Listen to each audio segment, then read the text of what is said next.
Hello friend, स्वागत आहे तुमचं आपल्या एका नवीन व्हिडिओमध्ये। तर व्हिडिओ आवडल्यास लाईक, शेअर आणि चॅनलला सबस्क्राईब करायला विसरू नका। चला तर मग आपण आज पाहणार आहोत सांबारची रेसिपी। तर मी इथं घेतलेलं आहे सांबार बनवण्यासाठी 1 वाटी तुरीची डाळ। ती स्वच्छ धुवून अशी कुकरमध्ये टाकली आहे। त्यात थोडंसं पाणी घातलं आहे डाळ शिजवण्यासाठी।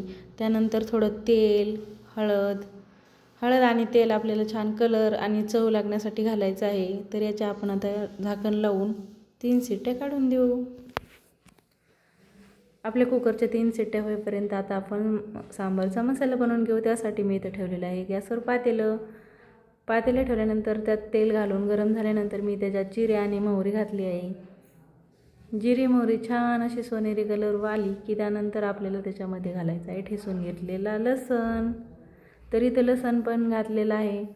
तर आपल्या लसणला पण थोडासा सोनेरी कलर येऊन द्यायचा आहे आपल्याला।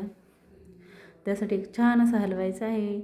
आपल्या लसणाला सोनेरी कलर आला की आपल्याला त्याच्यामध्ये कांदा ॲड करायचा आहे। कांदा पण आपल्याला छान असा थोडासा परतून घ्यायचा आहे तेलामध्ये। त्याच्याने आपली सांबारची चव छान लागते। तर इथे बघा मी कांदा परतल्यानंतर लगेच त्याच्यामध्ये बटाटा घातला आहे। बटाटा आपल्याला असंच थोडं 2 मिनटं हलवून घेतल्यानंतर त्याच्यामध्ये आणखी आपल्याला ज्या भाज्या घेतल्या आहेत त्या ॲड करायच्या आहे। त्या भाज्यामध्ये मी घेतलेला आहे डांगर। डांगरने सांबारची चवच वेगळी लागते, तुम्ही पण डांगर टाकून पहा। तर बघा त्यानंतर मी इथं शेवगा शेंगा आणि टोमॅटो घेतलेला आहे। या ज्या सर्व भाज्या आहेत त्या आपल्याला सर्व अशा छान अशा मिक्स करून त्या 2-3 मिनटं अशाच आपल्याला हलवून त्या मऊशीत होईपर्यंत मऊ करायच्या आहे तेलामध्येच। भाज्या जर आपल्या अशाच तेलामध्ये छान अशा मऊ परतल्या तर आपल्याला सांबारशी जास्त वेळ ठेवायची गरज लागत नाही। तरी मी 2 मिनटं झाकण ठेवलं होतं बघा।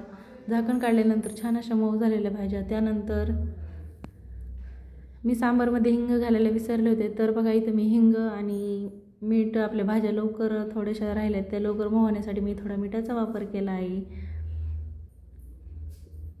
तर बघा मीठ टाकून असंच छान असं हलवून घेतल्यानंतर मी त्याच्यात मसाले ॲड करणार आहे।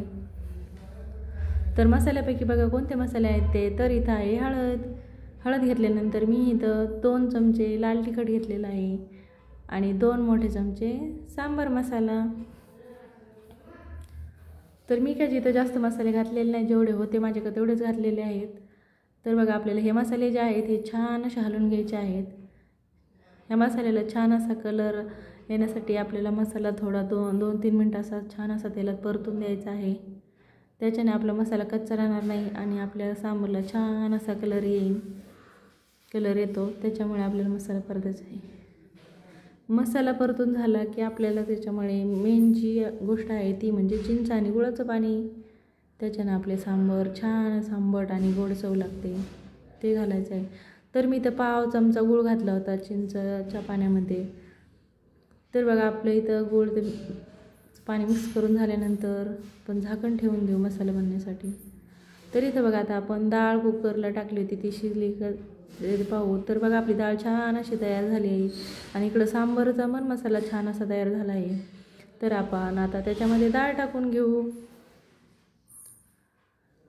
आपल्या त्याच्यामध्ये छान अशी डाळ टाकल्यानंतर छान असं एकदा हलवून घ्यायचं आहे। तर तुम्ही बघा किती छान असं आपलं सांबार तयार आहे। तुम्ही पण नक्की ट्राय करून बघा ही रेसिपी। तर आपल्याला ह्याच्यामध्ये आणखी थोडं पाणी घालायचं आहे। तर बघा छान असं सांबार तयार झालं आहे आणि आपल्याला अशीच कन्सिस्टन्सी ठेवायची आहे त्याची।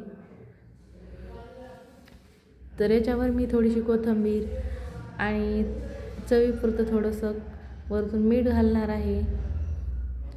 तुमच्या आवडीनुसार तुम्ही मीठ कमी जास्त टाकू शकता, तुम्हाला जसं आवडेल तसं। तर बघा इथे छान असं सांबार तयार झालं आहे।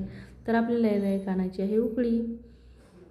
बघा सांबारला छान अशी उकळी आल्यानंतर बघा छान असा कलर आहे। व्हिडिओ आवडल्यास लाईक, शेअर आणि चॅनलला सबस्क्राईब करा। धन्यवाद।